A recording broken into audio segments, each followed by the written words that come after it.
If you are wondering where I've been for the last 6 months, here's the truth. I was running an experiment, one that challenged everything that I've been told about visibility, specifically around consistent content creation. And it led to me growing my email list by more than 3 times, getting passive sales from people who had never seen me before on the internet, and a business that's actually ready for maternity leave. Welcome to the Savvy Founder podcast, where vision meets strategy. Get ready to unlock the power of mindset and entrepreneurship and demystify the art of systemizing your business for success. I'm your host, Jenae Reed, an engineer turned master mindset coach and systems expert. Are you ready to transform your business and mindset? Then let's dive in and make your vision a reality right here on the Savvy Founder podcast. Welcome back to the Savvy Founder podcast. And if this is your very first episode, then welcome. I am so honored that you are spending your time with me here today. And honestly, this is an episode that I've been so freaking excited to record because I have learned so much over this time frame. And I really want to share how this even came about, how it worked out for me, and give you some takeaways that you can implement in your business if this is something that is of interest to you. So, I want you to imagine something with me really quick before we dive in, because this is very much what my life was like before this experiment ever started. Sitting at my laptop, I just got my little one down for a nap. And I'm on a mission. I'm about to batch create content for the next week because if I can get it done ahead of time, yes, that's the way to go. And my to-do list includes things like recording the next podcast episode, creating multiple Instagram posts, planning out some collaboration Instagram lives with other people, and writing an email. And I remember thinking to myself, there has to be a better way, because I felt like I was always focused on how do I create more content. And the content that I was creating, even though it was great content, it just didn't have a long lifespan, right? So if it was a reel, it might take off. And yeah, like over, a couple weeks, sometimes you'd see continuous the numbers going up, but it just wasn't a long lifespan where I still needed to keep posting multiple times. And I feel like I was always trying to figure out where I was going to fit content creation into my day. Like it was something that was always top of mind. I remember at that time, this was probably mid last year, I was having a lot of conversations with people around systemizing and automating the back end of their business, like specifically the operations, right? And I kept thinking to myself, there has to be a way to do this for the front end, for the visibility side, for the content side. And I had some ideas of what I wanted to do, but at the time, I feel like it felt a little bit radical, maybe, because it was just so different from what I saw a lot of people doing. And so I was dabbling in different ideas, but I hadn't fully committed to it. But I'm gonna share with you my hypothesis that I had at that time. So at the time, I knew that I wanted to get away from only using organic strategies. And I had dabbled in ads before, but not consistently, not with the intention of really growing my list. It was more so testing messaging, like finding my audience, that type of thing in preparation for conversion ads. But I really wanted to do this to grow my audience where I could grow without having to expend more of my energy. But then I also knew that even though organic can be slow, that I did like the idea of not having to do the pay to play. And so I kept racking my brain around this, and I'm like, okay, so back in the day, I had a blog literally before blogs were even cool. This was probably back in 2010. I had a travel blog when I was on my way to Germany for the first time. I had a travel blog, and I had started a YouTube page to go with it. And this was back in the time when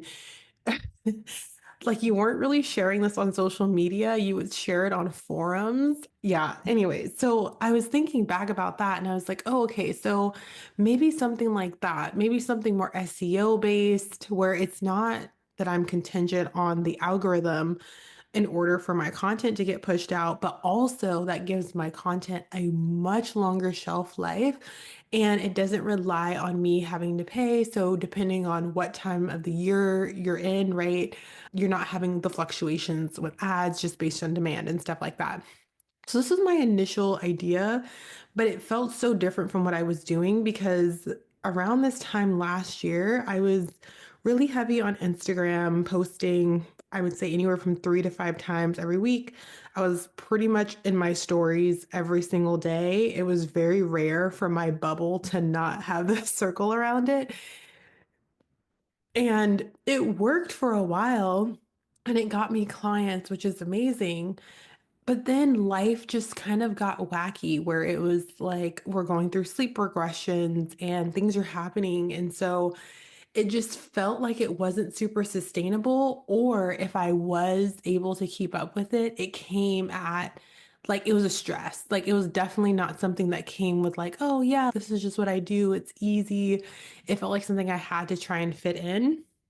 And so this is kind of where I was at mentally before all of this started, right? So you have the context.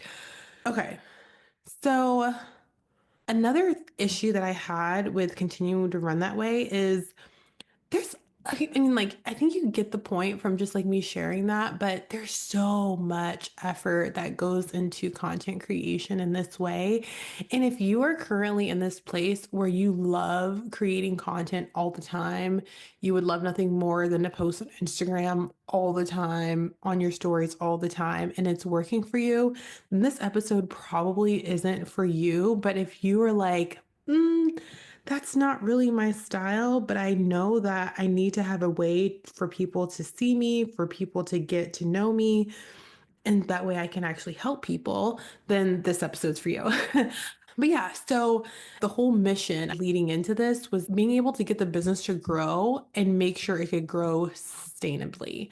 Now, what ended up happening was such an extreme, and that was not the purpose, but I'll share the story behind that too, because I want this to be like a full picture of what was going on. At this time, I was helping other business owners with their systems and their automations. And yet I was caught in this trap of content creation and visibility. And so the irony of that is definitely not lost on me because here I am helping other people get their time back. And to be honest, I had gotten a lot of my time back too when it came to back end stuff, right? So when it came to client delivery and nurturing and automations on the back end, that was all done, but all the front end stuff was a very, very manual process. And the frequency at which I was doing it was very high. So it just, you could feel the impact of it. And so, really, the question that was coming to me was how can I recreate something similar to the systems that I have for operation, but I want to do it in a way that's really strategic that helps me to show up. I wanted it to be truly a you can actually do less and still get as much, if not more, from it. So that was the mission, right? Shifting from something that's super time intensive to a method that would be more systematic for growth. Something that I think is always important in business is to be able to have levers that you can pull, like dials you can turn to change the magnitude of what's going on. Now, an example of this would be obviously if you were running ads, you can put more dollars behind it. You can get in front of more people. You can, assuming that this is something that's converting, you can get more people in, and it's a direct correlation. And obviously, this is a nuanced conversation because I completely understand the sentiment of I don't want to be burning my money with ads because that's where, like, for years, I intentionally didn't even dabble in them because of that. I had so much conditioning around I don't want to just burn money. I don't want my money to just like disappear into an abyss. Yeah. So I completely get that thought if that's what you're having. And this is where the balanced approach really came from for me. So if you look at even SEO things, it's like I can look up the data for SEO and I can know what are people actually searching for, where will it rank. I can actually optimize my site more and make sure it gets seen. So it's a knob I can turn. Whereas with organic, you don't really have that. Like you could post more, but it's not necessarily predictable in that way, in my experience. That's something that I think is definitely something to consider as well in this entire conversation. I want to get into the actual what did I do, but before I dive into that, I want to tell you how this actually came about because I already told you that this ended up being a more extreme experiment than I initially intended. So, my initial intent when I was thinking about this idea of, oh, okay, I kind of want to figure out how I can do this, how can I leverage my time better? And I knew that I needed to change the way that I was doing things. My plan was to continue on Instagram and to just do this as a side experiment. I was going to play with SEO based things, I was going to play with ads, and I was just going to see what could I create there and could I really get my time back the way that I thought. So my plan wasn't to go cold turkey on Instagram. But what actually ended up happening is, okay, this is about 6 months ago. So I had a lot of events and like personal events and business events that were coming up, and they were all on the other side of the country. And so I knew that I didn't want to be flying back and forth with my baby at the time, who wasn't even 1 year old. And so I decided to go visit my mom because she was much closer to all of the different events that I was planning on going to. And I was like, cool, once all of this is over, I'll just come back. It'll be much easier than flying cross country all the time with a baby. So went there and I had attended some of the events, some like family weddings, things like that. And then I had the business event left to go to. And I remember it was the week of the event when this first started really coming up on the radar of, oh my gosh, there might be some type of weather event going on. It looks like a hurricane might hit. And if you've ever lived in a hurricane prone area, then you know sometimes the way that they project where it's going to land, it can be hit or miss. It can be spot on, it can be off, it can turn last minute, like a lot can change. So you're kind of in the air wondering, is this something I should be concerned about? Do I need to start changing my plans? Am I going? Am I not going? What's happening? This was all up in the air the week before. What ended up happening is the hurricane did, in fact, hit the area where the event was going to be held. So the event was delayed. And I was thinking to myself, "Oh, that's unfortunate, but I will just be going to the next one." Now, what I did not anticipate is where my mom lives, which is much further inland, ended up getting a pretty significant amount of damage in terms of the amount of trees that had fallen, damages in the area, access to key resources like electricity. We didn't have phone service for a long period of time. A lot of people didn't have water. I mean, it was just like it went from, oh, there's this event that I might be going to or I might not be flying to. Will this work out or not? To this is literally happening right where I'm at. So this is a very intense time. And as an online business owner, I know that you can probably imagine what that feels like to essentially have gone from I have all of my normal amenities of my laptop I can charge, my Wi-Fi, I can check on my phone, flexibility, that type of thing, to literally having nothing. I kid you not, I wasn't even able to make phone calls for a long period of time. It would be the process of calling, calling, calling. It could be like 10, 20 times, and then it would go through once, and it would be literally as if I'm in a tunnel at the end of the world. So it was a really intense time. And I remember thinking to myself, holy cow, I'm so grateful that I have already started the process of this experiment because there's no way that I could have planned to completely not have service, to not even be able to go online for an extended period of time. We didn't have Wi-Fi for over a month. We were literally traveling to another town. This was after the trees were cleared off of the road, traveling over 30 minutes just to be able to charge our devices. So, like, it was very an extreme scenario. Like I said, I didn't plan on it being this extreme, but it turned this extreme. So, I was so grateful for this experiment starting because of this experiment, and I'm going to go into all the details of what I did. I didn't have to worry about whether my business was going to be at a standstill. I didn't have to stress about, oh my gosh, am I losing momentum? Now, Instagram dropped off pretty drastically immediately because I just didn't have any ability to do it and I don't schedule out my content. Like it's all in my drafts, but not like a scheduler that would go out in case I didn't have any data. But it allowed me to continue to grow my audience even with everything that was going on.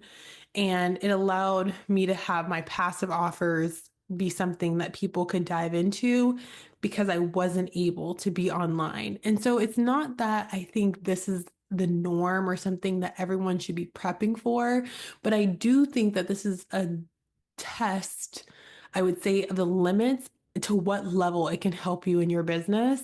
Because even before the storm, there has definitely been times when life is just lifing. The sleep regressions are hitting, the exhaustion's kicking in, or family emergencies are coming up. And there's something that's really causing me to need to take a step back. And I know that in those times, how stressful it can be to also want to continue showing up as an ambitious person, as a CEO. And so it's so comforting to know that there is an option for you regardless of what phase of life you're in, whether you're moving cross country and you just need more time to handle other things, your business does not have to stall, but that does require you to do prep work. So, this is what I did, and this is what worked. Okay, so I did run Facebook ads, and no, I did not hire an agency to do this. I actually am a very big advocate of learning certain things in business. I think you need to learn before you outsource because if not, it really results in either costly lessons or unmet expectations. And I've done that before, and it's not fun. And I was also very interested in ads. So this was kind of like a fun project for me. So I learned about ads, had everything set up to go, and I was running ads to a high value freebie. So it was a secret podcast. And the secret podcast was all about systems, helping moms get their time back in business. And then once they opted into that, I had a one-time offer that would pop up. And essentially it was in order to give them more of an experience, which was more of the like mindset meditations that I like to use myself to help me actually step into being the savvy founder. And that was a $7 or $11 upsell. I should have checked that before recording this. Anyways, it was a low ticket upsell. And then after that, on the back end, there's an email sequence that I wrote that it's just so they get to know me, what I offer, and they can opt into other offers with me. Now, for the Facebook ads, I did do testing on my audience, what audience it was resonating with the most, what creatives. The creatives that I used for this test were all photo based. So I didn't do any videos this time. If I were doing it again, I would probably do a mix of both just to see what's resonating.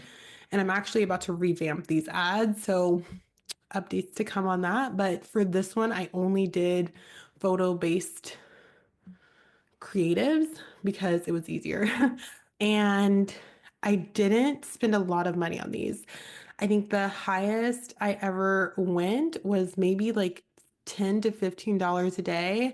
And that was in the testing period. And on average, it's about $5 a day that I was spending on Facebook ads. So literally for less than $150 a month.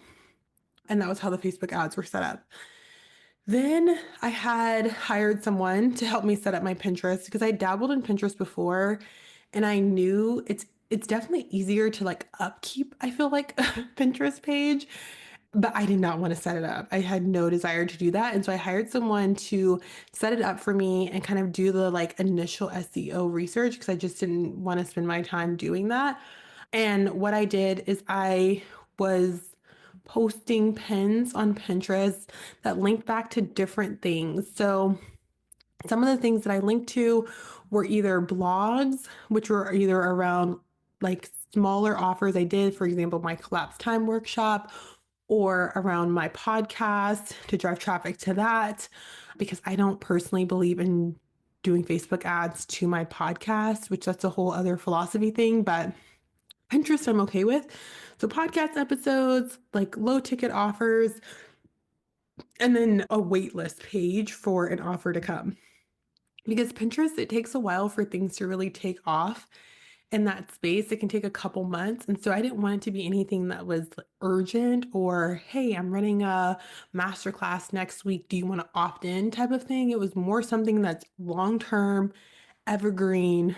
You get the idea. To be fully transparent, I have not been super on top of keeping up with Pinterest, mostly because I've learned that I don't necessarily love revamping pins. So, anyways, I figured out a better way of doing it. So, I will keep you all updated. But then what I did do is on my blogs and things like that, I used all of the keywords that I was using on Pinterest. And I was just doing it primarily so that it would show up eventually in Google. It actually started getting people from Google onto my website way quicker than I imagined. I was actually seeing those people come in faster than it was taking off on Pinterest initially. Now, I'm going to dive back into my Pinterest part of the experiment. So, like I said, updates to come, but I just want to be really transparent about how I did that. So, like I said, this is a combination of a pay to play strategy and an organic strategy. Now, if you are someone who you're like, I don't necessarily want to put money behind ads or I'm worried about losing money, there's a lot of different strategies to do on this. I don't want to go into all of those here, but like you can have self-liquidating offers, things like that, so that your ad spend is essentially paid for just with people opting in. But I was not super concerned about it. I really just wanted to go for audience growth and know that my funnels on the back end would help those people who were the right fits join my things, and it'll be like recouped down the line. And that was something that I was more than happy to do. Now, something that's really interesting and I want to talk about is when you talk about these type of strategies, there's always this like warning disclaimer that comes with it of cold traffic versus warm traffic. And especially when it comes to even your email open rate, it's not uncommon when you're having cold traffic, aka people who don't really know you, they haven't been in your audience for a while. So it's not the same as you being on Instagram and all these people getting time to warm up to you and get to know you, for you to not have the same number of like open rates, your conversions will drop lower. And I was actually checking this today. Actually, hold on. I'm going to open this up in real time. And my email open rate to people who literally had never seen me on the internet, never heard of me, I have never heard of them, I was averaging about 50%. Like literally right now it's at 49.18 compared to people who were on my email list from just over the years. And those ones here, I'm averaging 68%. Well, actually, it's almost 69, 68.75%. So that's really freaking good to get it almost like to go between 40 and 50% as an open rate for email for new audience members is incredible. That tells me that my Facebook ads are targeting the right people. They're people who are really interested in what I have to offer and they're opening and reading my emails, which is super exciting. What I did learn as an opportunity for growth is probably I do plan on changing what my upsell is after, because my secret podcast is really all about systems. And so I want it to be more of something that's like directly in line with systems, but not taking away from my core offer. So that will actually change. And I'm really interested to see how that changes the percent of people who would opt into that after opting into the podcast. And I've also been creating different tools, like more tool-based type of things, not just like a PDF for people to use. And I'm really curious to see how that changes some of these numbers that I'm seeing right now. But so far, I've been really happy with what I've done. And like I said, this was just an experiment. So whenever I go into experimental phases like this, I don't necessarily expect it to take off initially, but I was like so pleased. And I'm really grateful for that too, because I didn't have time to make all the tweaks and changes to it in real time, anyways. And then even after leaving my mom's and coming back home, we ended up moving cross country and lots of life things have been happening since then. So this has not been a main focus. But I can tell you it is so freaking rewarding to see people joining my email list every single day, especially when it's been like, oh, my laptop, I haven't even touched it in like a couple days and people are still joining and doing things. And so that's really cool. I think everyone should have that experience. So let me talk to you a little bit about mindset shifts that happened in this phase. So, this was really a shift from I need to show up continuously to I get to be strategic, and making that switch of constantly showing up to being more strategic about where is my energy spent and how am I choosing to show up for my audience doesn't mean that you're going to have a dip in your business. And I think for me, I needed to have that lesson because it was definitely a concern I had going into this was just, will this really work? It's a very different methodology to use. And now I'm starting to show up a little bit more on Instagram, but I'm not even gonna fake the funk with you. I hesitated to show back up on Instagram because of how well this other strategy is working. And so it brought me back to, do I want to show up there? But I think that's also such a powerful conversation to have of just, is that really how you want to lead your business? And I think when it comes to things in business, I say this all the time, but this is literally just, this is such a valid example. Are you actually running your business the way that you want to run? If you know that you're going to get to be successful no matter what pathway you take to get there, would you be doing it the way that you're doing it? And I think for me, the answer before was no. Whereas now I'm like, oh, I love the way that this is working, which is why I was questioning, is this something that I want to do? Because it's not something I need to do, but I like the community that's there. And so I do want to be there from time to time, but I don't think it's going to necessarily turn into what it was before of always posting. I definitely don't think it's going to go back to 5 times a week. And you probably will see that my story bubble is not going to be on all the time. But that's just the phase that I'm at right now in life and business. And so you have to really think about what works for you. It also got me out of this place of feeling like I constantly needed to create. I almost feel like initially I had this like shame or fear that was creeping up around, oh my gosh, I am letting someone down by not showing up in this way. And I didn't even know this was a pattern that I had until we were impacted by the hurricane. And I remember thinking, like, oh my gosh, am I going to lose all the momentum in my business? What's going to happen? And all of those, here's your first sign to freak out, were coming up. And it took me, honestly, I would say like a week or so to get myself out of that and just realize, hold on, you actually built a machine that can support you. And I always talk about your business supporting you, but I feel like until it's tested to the extreme, which this is definitely an extreme, you don't know how much it can support you. And there's so much freedom and liberation that comes from that place of knowing that it's actually okay. If you can and you have the time and the space and the capacity to do so, go for it and the desire, right? But if you don't, it's also still okay. And I think this creates so much safety in our nervous system when we approach things from this way of knowing that actually you are okay. And it doesn't hinge on you always being there and being present 24/7. So that's some of the behind the scenes, what was going on internally.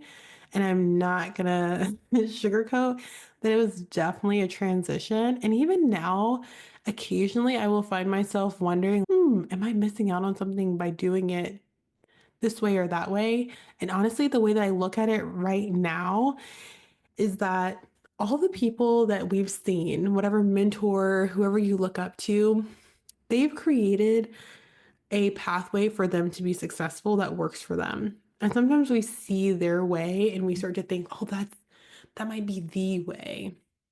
Or yes, I know there's other ways, but sometimes we see these patterns in what we can see, especially if we don't know all the behind the scenes stuff. And for me, I started to realize that it's our jobs to really take our power back. And what I mean by that is, as a CEO, as a business owner, are you actually running it in the way that you really want to be running it? And is the model that you are following, if you are following a specific model, is it one that you want to actually sustain long term? Because I think it's very different to do something because you know you could do it short term and maybe the outcome you'll get out of it short term would be worth it. But it's different when you can say that for the long term, this is something that I would want to do. And I know for me, going into a lot of business and just like where I'm at right now with having little ones, flexibility is really important for me, but also showing up for my audience is really important for me. So for me, a high value I had was where can those two things intersect?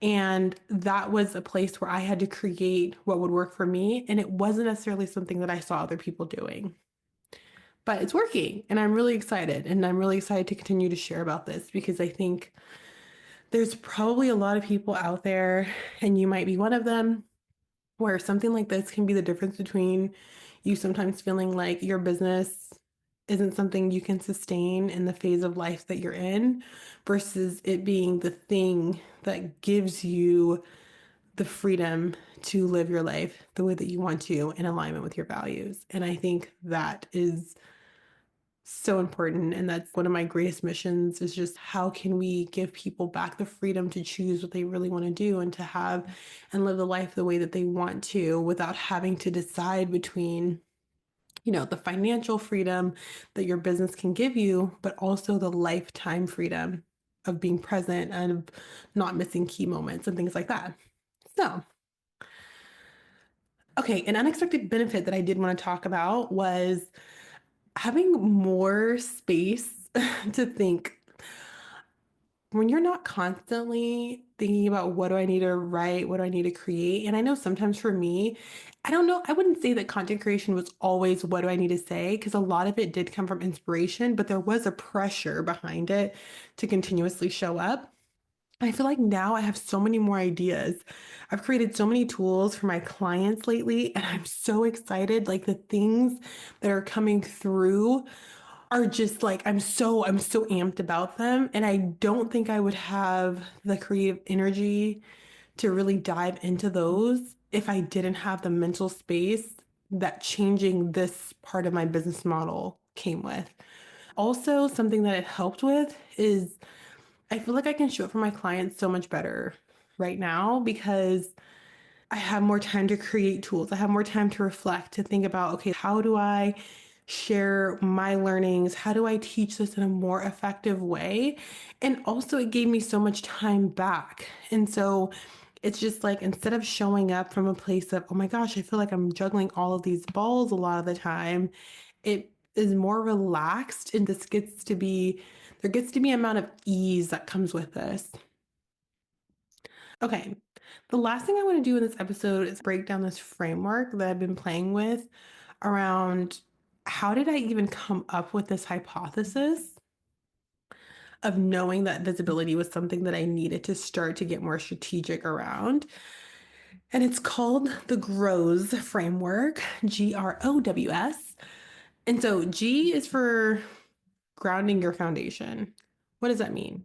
That means actually doing an audit of tasks that you're doing, actions you're taking that are taking a lot of your time, especially what I would consider high impact activities, which either means that it's vital for your business to move forward and it's something that you're doing frequently. This also includes mapping out your customer journey because in order for you to really understand the impact that these tasks have, it's important to know where this comes in, especially depending on what your main focus and goal is right now in your business, and to set up actual tracking systems. So, like I was telling you some of the stats and things from mine, and I only know that because I have systems to track this in.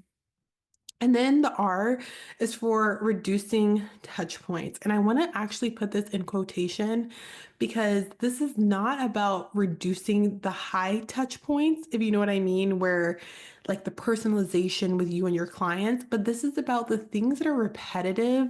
How can we stop focusing on that? And for me, when I stop focusing on that, I'm actually able to create higher touch points with my clients. I'm actually able to do that with my audience, to send personal notes and things like that based on what's going on. And so this can look like replacing daily posting with the strategic content strategy, similar to what I did. This could be creating evergreen nurture sequences. This could be automating your welcome sequences, either to your programs or to your community. This can be setting up systems and processes for commonly asked questions or things that are always coming up in your business. The O is for optimizing, specifically around automation. So, something that's helpful is to really have your primary traffic sources, like where are people finding you? And is it something that can be automated, or is there anything around that that would free you up if it did have an automation? So for me, this was setting up ads and Pinterest systems and also creating SEO optimized content that works all the time, even when I'm not online, obviously.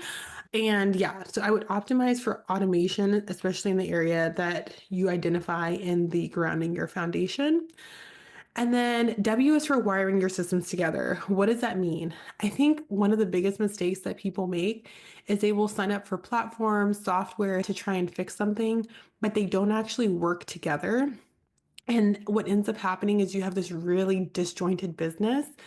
And so instead, making sure that you have smooth transitions between different platforms, that also allows you to have like clearer modes of operating. So even if you don't have a team yet, but maybe you hope to have a VA one day or something like that, you can then easily create standard operating procedures so that by the time you do have a team and people coming in, that you know that they know exactly what they need to do, which will save you so much time, so much money, because a lot of times when people are hiring out, they are doing so from a place of, I really need to get my time back and I'm already like burnt out when it comes to time.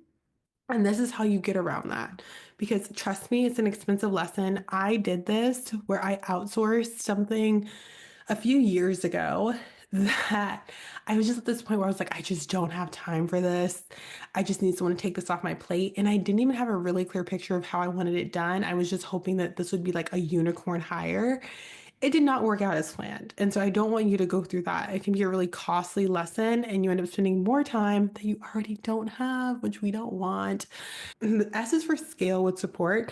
And this is not just around team members, but this is also about your data. So when you have data tracking and metrics for your business, this will help you to create feedback loops for improvement. What does that mean? You know when you need to pivot, not you guessing and checking.